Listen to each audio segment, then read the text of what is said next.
13 Ahava, 13 Eshad, 13 Hashem, 13 to the Ra HaKodesh within. Praises to Yah, 13 love, all my brothers and sisters. Today, this video is being filmed and recorded on what they call Father's Day. So I thought I'd switch it up. We're going to be doing this one for TLC mamas out there. And of course, anyone can benefit from watching this video. Now, I'm not going to claim to say that I know everything about being pregnant, especially as a man, but something that y'all might not know is that when a woman is pregnant, there are actually 3 births that are going to be taking place. You have the birth of a mother, the birth of a father, and then you also have the birth of a child. So that might be something that y'all didn't know. I learned that from Carolina. She was my Polish yoga teacher, and she was actually more interested in all of the yoga that's dealing with preparing someone to give childbirth. So I might not be an expert on childbirth, but I'm pretty good at yoga because I learned from Carolina all of the techniques, the do's and don'ts. And so I know that when a mother is pregnant, getting prepared for birth, that yoga is something that can really benefit and help the process along the way, and also make the actual delivery of the child a little bit easier. And one of the things that we're going to be talking about today is breathing, because I promised some pranayama out there for all the people. And we're also going to be talking about a simple inversion. So there's a lot of do's and don'ts when it comes to yoga. You're not supposed to lay on your right side. You're not supposed to do a headstand. You're not supposed to lay on your belly. And so what I want to do is give y'all a little something that you can still do to get these benefits, because there's some discomforts that come along with being pregnant. So like, you got different kind of circulation going on. You got those swollen feet because you're carrying 2 people around. It's you and the baby, so your feet get swollen, you know? Sometimes there's some emotions and you're not really sure why you want to like eat certain things, and all these crazy stuff that happens, right? So let's just go ahead and get into it. I don't want to beat around the bush, too much, but when we are talking about inversions, I had a yoga teacher from Germany that was like, she was determined she was not going to let this affect her practice. She was doing headstands and stuff. So these are all just like general do's and don'ts that they say. You gotta trust your body if this is something you want to do. Some people don't want to invert at all because it's not their thing, and then some people are like my other teacher, and she was just like, I want to stand on my head. I don't care if I have a baby here, So think about the safety of yourself and the child and all that, and listen to your body. All right.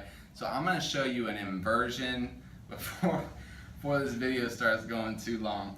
And this inversion is going to be something that everyone out there can do. If you can't do the headstand, you're going to love this one, because it's you get all the benefits from inverting. And the benefits are, it improves your circulation. And remember, we have like that swollen foot kind of thing.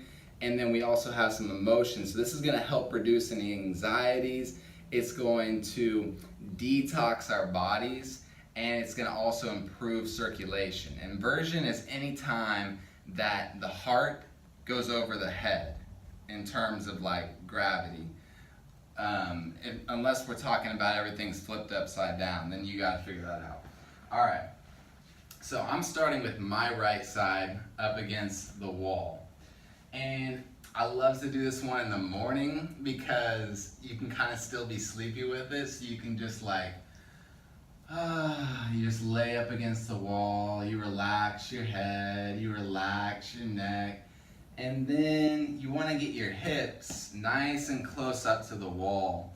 And you might even like lay a blanket down. Oh, that's another thing. If you're pregnant, use lots of props. I should have grabbed some, but yeah, lay like some blankets down. That way you have some cushions, some pillows, get you a nice little nest up here.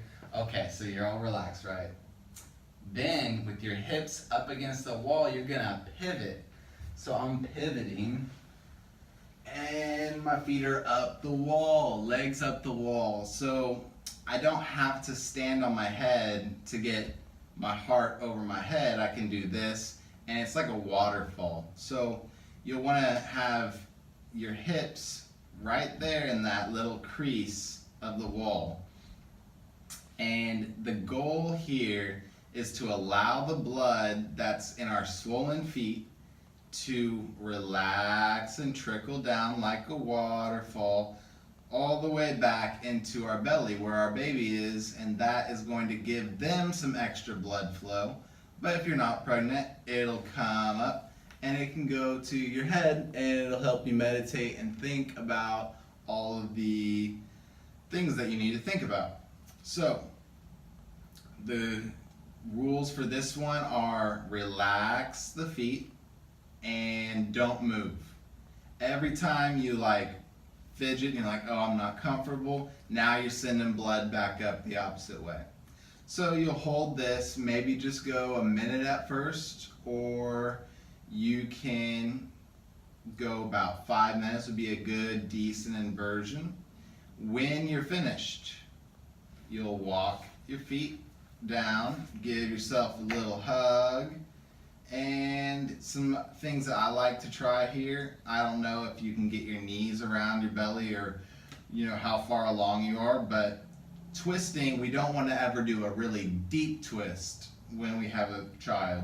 So we can just kind of do this simple twist, or you might be able to get your knees all the way over.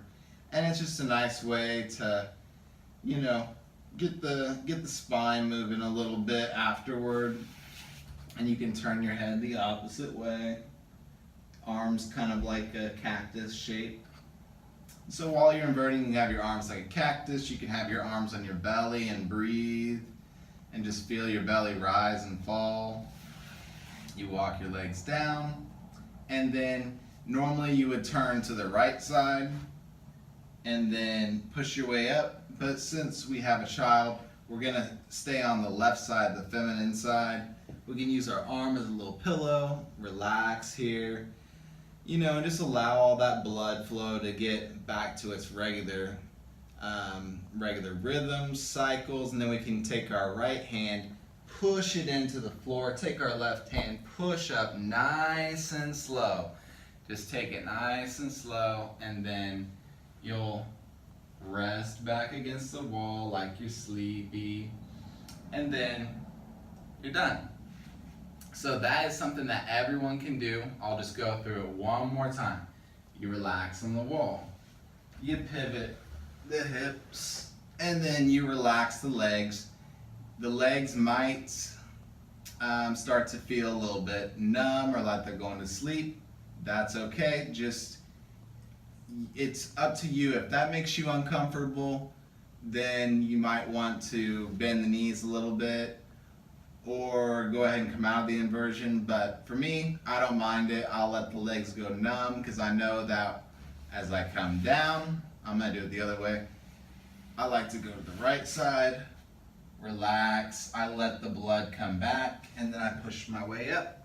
So while you're doing this, you obviously want to be breathing deeply and everything, and that's the next thing we're gonna work on for this video. I'm gonna try to do 2 techniques in one for those mothers out there. We're going to be going over a pranayama technique called Shitali, and this is the cooling breath. So I feel like, especially down there in Florida where a lot of you mamas are, man, it's going to be getting hot, it's going to be getting humid, you've got like all this extra baby here and stuff, so it's going to be getting hot. And then also the planet's heating up, right? So we need to stay cool, because we don't want to get we don't want to let that heat get our emotions out, you know. We don't want to be like, ah, you know. So what we're going to be doing is talking about a cooling breath. So we want to first make our tongue like a Tootsie Roll. If you can't do that, then you just make the whistle, but you don't have to whistle. You just have that like pucker kiss lips, okay? And you're gonna start by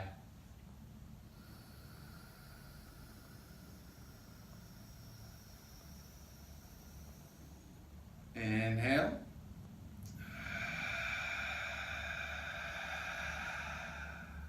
Exhale.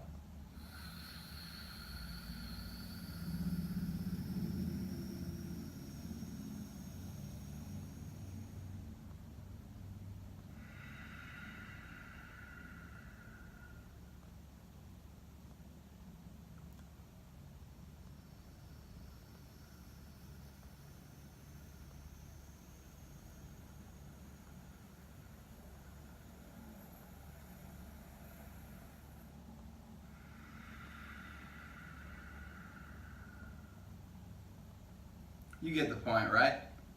So you're inhaling through that little hole, and what happens is that as the air glides past your tongue, that moisture cools down the air. And what our goal here is not to like cringe our face, tighten up our muscles, but keep our throat nice and relaxed.